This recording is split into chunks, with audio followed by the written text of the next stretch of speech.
బయట జ్యూస్ సెంటర్లో కొబ్బరి జ్యూస్ని అయితే ఒకసారి ట్రై చేశాను. టేస్ట్ అనేది నాకు బాగా నచ్చింది.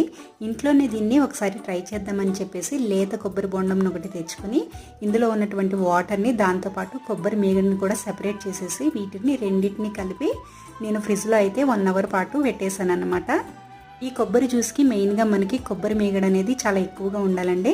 ఇక్కడ నాకు కొబ్బరి మీగడ అనేది చాలా తక్కువగా ఉంది.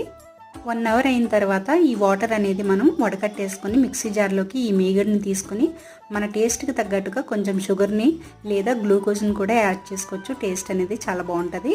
ఇలా యాడ్ చేసుకుని కొబ్బరి మీగడ అనేది కొంచెం పేస్ట్ లాగా అయ్యేంత వరకు కొంచెం కొంచెంగా వాటర్ అనేది వేసుకుని ఇలాగ మనం మిక్సీ పట్టేసుకుంటే చాలా టేస్టీగా ఉంటే కొబ్బరి జ్యూస్ అయితే రెడీ అయిపోతుంది.